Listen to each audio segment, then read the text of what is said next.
Hello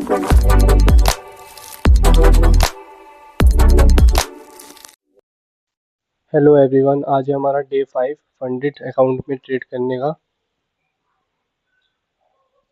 हमसे एक momentum तो मिस हो गया है ये वाला बाइंग का, लेकिन अब हमें बीच में कुछ नहीं करना, क्योंकि आज का मार्केट कुछ ऐसा है,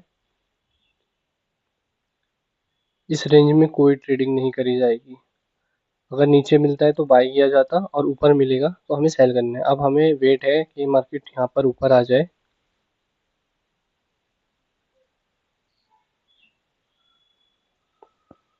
और उसके बाद हम यहाँ पर कुछ सेलिंग साइड के सेटअप को आइडेंटिफाई करेंगे।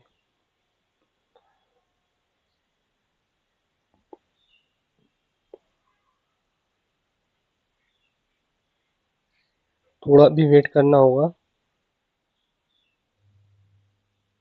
चलिए देखते हैं।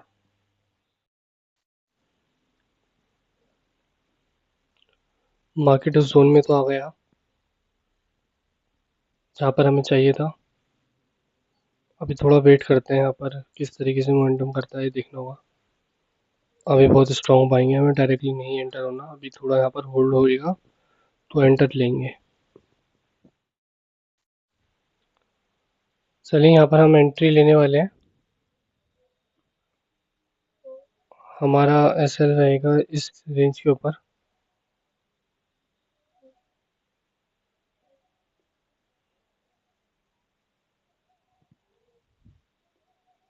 यहाँ पर हमने एंट्री ले ली है। थोड़ा रिस्की ट्रेड रहेगा ये।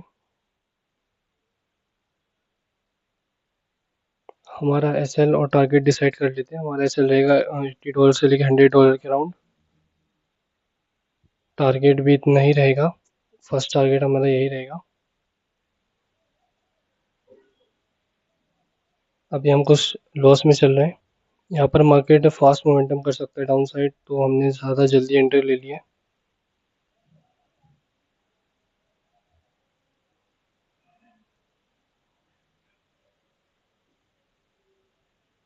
फर्स्ट टारगेट हमारा वही रहेगा $80 से $100 के राउंड।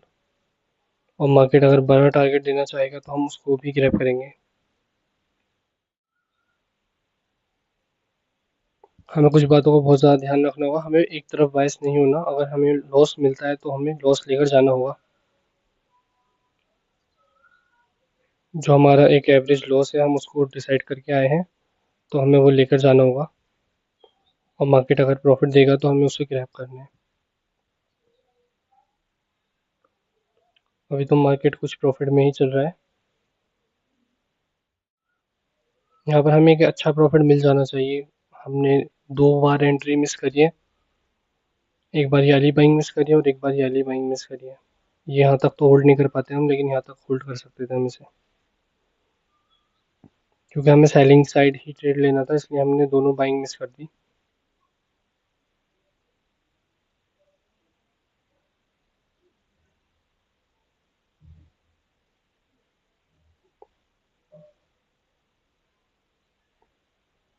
अभी कुछ प्रॉफिट ही चल रहा है।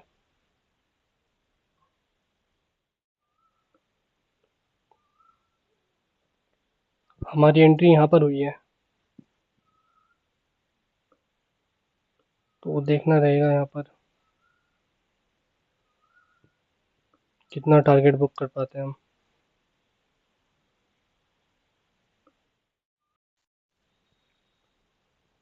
चलिए बात कर लेते हैं हमने ये ट्रेड लिया क्यों है। तो जैसे कि हमने देखने के लिए मिला था कल,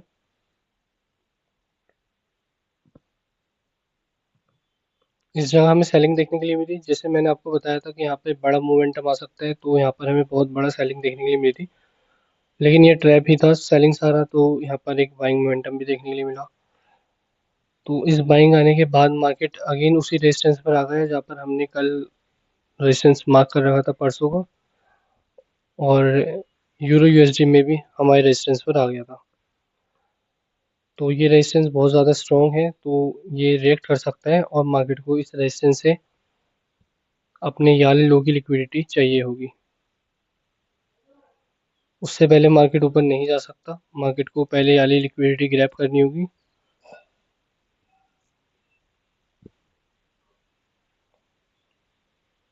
और ऐसे ही इसमें है, मार्केट जब तक यार ये लिक्विडिटी ग्रैब नहीं करेगा मार्केट ऊपर नहीं जाएगा। तो दोनों में अभी लिक्विडिटी बची है नीचे, तो मार्केट ऐसे ऊपर नहीं जा सकता। अगर जाएगा तो हम ऐसे लेके चले जाएंगे, लेकिन अकॉर्डिंग टू प्राइस एक्शन यहाँ पर मार्केट को बिना लिक्विडिटी ग्रैब करे ऊपर नहीं जाना चाहिए। मार्केट ने यहाँ पर हमें एक ट्रैप भी बना बना के दिखा दिया। मार्केट ने यहाँ पर एक ट्रैप भी दे दिया है, जैसे मैंने आपको बताया था कि यहाँ पे हमें ऊपर ही ट्रेड करना है, क्योंकि यहाँ पर ये ट्रैप है पूरा। ये कोई बाइंग नहीं है, यहाँ पर सिर्फ ये एक ट्रैप है। जैसे जैसे मार्केट में यहाँ पे रिट्रेसमेंट होगा तो मार्केट नीचे ही आएगा कंटिन्यू। तो इसका हमें वेट करना है मार्केट के नीचे आने का। यहाँ पर बहुत सारे लोगों की हिम्मत नहीं होती कि वो यहाँ पर बाय सेल कर दें। ज़्यादातर लोग यहाँ पर बाइंग करने के लिए ही सोचेंगे। भले ही आपको यहाँ पर सेल नहीं कर पाए, लेकिन यहाँ पर आप बाइंग नहीं करेंगे अगर आपको पता होगा कि यहाँ पर मार्केट क्यों ऊपर नहीं जाएगा, और यहाँ पर एक ट्रैप है सिर्फ और सिर्फ। चलिए देखते हैं, अभी हम अच्छा खासी प्रॉफिट में आ चुके हैं, लेकिन अभी हमें टारगेट अचीव करने में टाइम लग जाएगा। अभी तो हम कुछ प्रॉफिट में ही चल रहे हैं, लेकिन मैं आपको एक बात सजेस्ट करूँगा। मार्केट बहुत ज़्यादा ब्रूटल होता है, तो इसलिए आपको ऐसे अगेंस्ट द ट्रेंड ट्रेड नहीं लेना है, अदरवाइज आपके बहुत बड़े लॉसेस भी हो सकते हैं। आपको मार्केट के साथ ही चलना है जब तक आपको बिल्कुल मार्केट की एकदम अंडरस्टैंडिंग नहीं हो जाती। हम यहाँ पर अवेलेबल नहीं थे और गलती से हमने $60 का एसएल रख दिया था, जिसकी वजह से हमारा एसएल हिट हो गया था। और जबकि हम डिसाइड करके आए थे $80 से $100 का एसएल लेने के लिए, और मार्केट ने अभी ये वाला रेजिस्टेंस भी ब्रेक नहीं किया था, तो हमारे अपना मतलब हमारा एसएल नहीं जाना चाहिए था। हमने गलती से $60 का एसएल ले लिया था, तो हमने उसी प्राइस पर दोबारा से एंट्री बना ली थी उसी टाइम, और अपना एसएल सिर्फ $20 का रखा था, क्योंकि 60 प्लस 20 80 हो जाते हमारे, इसलिए हमने दोबारा एंट्री वहीं पर ले ली थी। तो अभी हम कॉस्ट टू कॉस्ट ही हैं, अब देखते हैं यहाँ पर क्या हुआ। ऐसा नहीं है कि यहाँ पर हमने एवरेज किया है या फिर हमने यहाँ पर ओवर ट्रेड किया है, हमने बस उसी पोजीशन को होल्ड किया है रिन्यू करके। वो मिस्टेक हो गई थी बस एक, तो हमें दोबारा एंटर होना पड़ा। अदरवाइज अगर यहाँ पर हमारा $80 का एसएल जाता तो हम उसको लेकर चले जाते।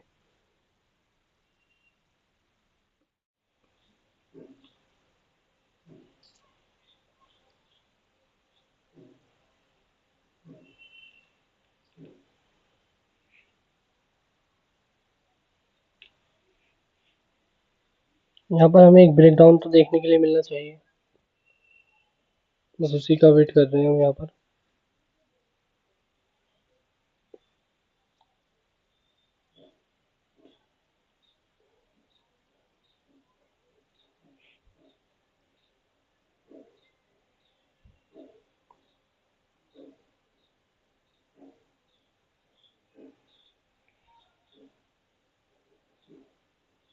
चलिए अब तैयार रहते हैं निकलने के लिए।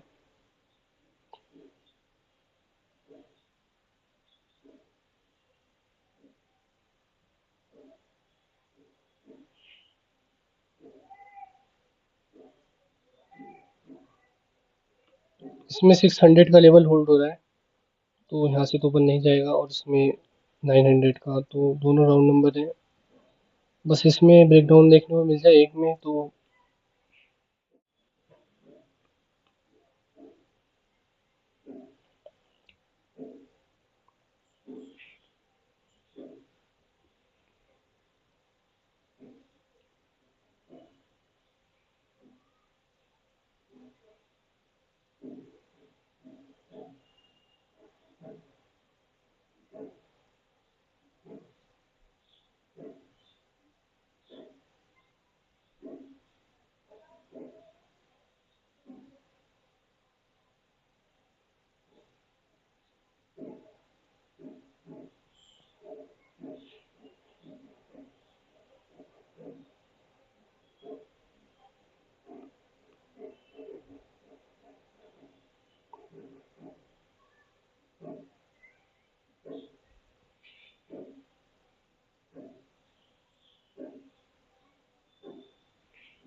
चलिए यहाँ पर हमें एग्जिट करना होगा अब।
बाइंग बहुत स्ट्रांग है तो यहाँ से निकलते हैं।